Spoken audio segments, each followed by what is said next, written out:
All right, welcome to the final Secret Stash release of the year.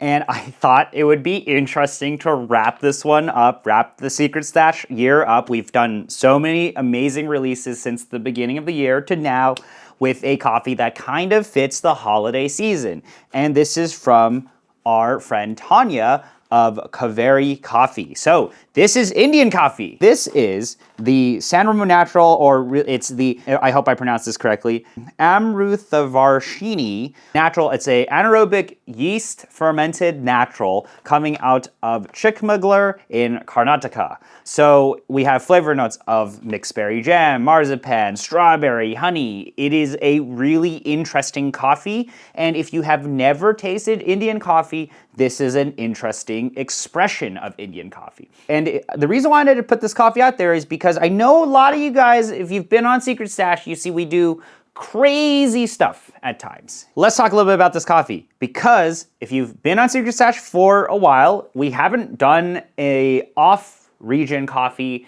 in a few months. And I wanted to wrap up the year with this coffee because I think Indian coffee is quite interesting. If you've never tasted Indian coffee, if you've never tasted advanced processing from a different region, this is a good example of it. The past releases we've done, they're from more established regions. India is tapping into a lot of very crazy processing, right? You would think anaerobic yeast natural, like that is interesting stuff. So the way I have this recipe dialed in, and feel free to make an adjustment on this one, is that I'm not actually trying to dial out all of what Indian coffee tastes like. A lot of times you can approach these types of coffees and you can say, okay, let's try to like extract all these interesting expressive qualities out of it. But the way I have this coffee brewed, and we'll brew it and we'll taste it, it still preserves some of those qualities of Indian coffee. This is going to have some of that earthiness in it. Let's go ahead and brew this. This is a pretty interesting recipe. I'll talk a little bit more about it as we brew. You get some of that nuttiness, earthiness, but enveloped in this sweetness in the processing. So I'm grinding very, very coarse, and I'm essentially going to aim for very constant flow with declining temperature. Gives us like a pretty decent presentation of what this coffee tastes like. Again, I'm still trying to show some of the terroir here, or what does the processing taste like? What does this region taste like? So I'm not trying to completely eliminate that in the brew recipe. I also have found when brewing this coffee, this is a little bit tricky, where if you go for longer brew times, you can pull out a little bit too much bitterness or a little bit too much of this earthiness, and that kind of obscures a lot of the really interesting acidity in this coffee and the sweetness in this coffee.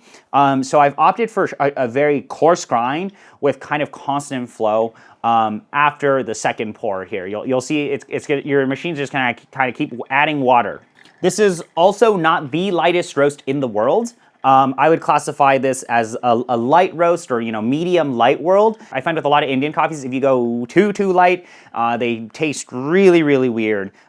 So it's good that there is some level of development with this coffee. So you'll kind of see here across a lot of these pours, it's just a straight center pour. So after I added a little bit of water here, I just do a straight center pour. So you'll kind of see it's just going to keep adding water in a straight line. Center. We're gonna get some water in here. It's just gonna kind of keep going up and up, low agitation, constant flow, and our brew times are going to be pretty quick with this coffee, under 3 minutes.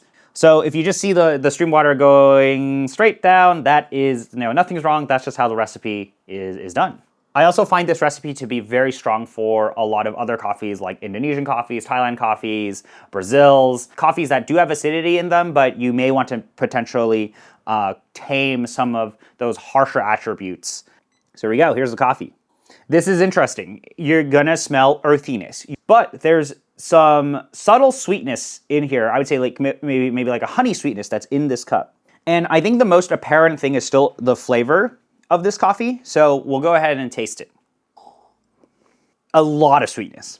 The thing is the way this recipe is done is that there is acidity and sweetness, and then there's going to be some of this Indian coffee terroir, or Indian coffee flavor profile, which can be some of those harsh attributes like the earthiness, the bitters, and all of that.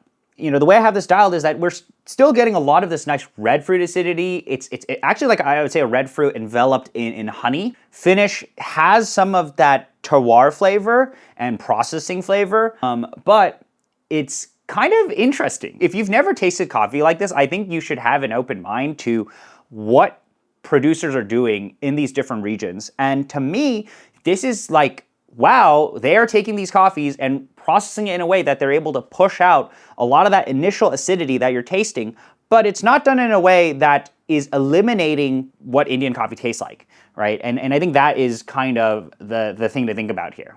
This is also a coffee where once it really, really starts to cool down, the red fruit acidity is going to be a bit more defined. Still the linger on my palate is what Indian coffee tastes like. I get a lot of that earthiness. It's kind of earthiness that then goes into, I would say, maybe like a dark chocolate flavor note or a cacao nibs flavor note. The overall cup profile is sweet, having like a more balanced profile or something that isn't super, super high definition or high extraction or pushing the coffee hard is actually the correct way to make these coffees taste enjoyable if you are coming from drinking more, I would say, super acidic coffees or super clean coffees, right? This coffee I don't think is that clean, but it's interesting. Feel that when the coffee has really cooled down, it becomes a much sweeter cup. Usually I would say, okay, there's like a lot more defined acidity, but with how this is brewed, I'm really trying to push up sweetness without, again, obscuring what Indian coffee tastes like. Now that this is really cooled down, as I taste it, red fruit, I would say something still like strawberry that is covered in this really heavy honey profile.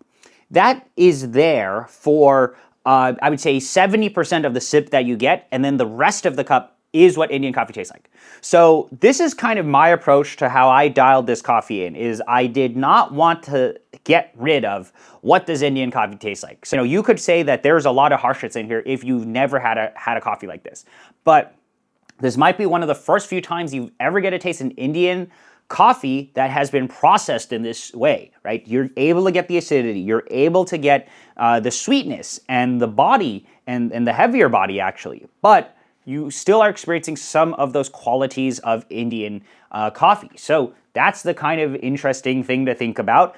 This is my approach to how I dialed in this coffee. So I really hope this is a maybe palate expanding experience for you. This is a coffee that has been elevated with the processing. Is it something that everybody will enjoy, or people who are chasing the maximum quality of coffee will enjoy? Probably not if you are used to a very Western flavor profile or roasting style, right? But it's cool and it's different. So that's why I went with this coffee for the last release. And also, some of these flavor notes are pretty aligned with the holiday season. So you could be drinking this over Christmas. But yeah, that's all for this week's Secret Stash release. Thank you so much for being a part of Secret Stash. Wow, we've done so many releases this past year. I'm honestly kind of surprised that this many of you have gotten in on this, and I'm very happy that I've been able to put out coffees from a ton of different regions with a ton of different processing from so many different roasters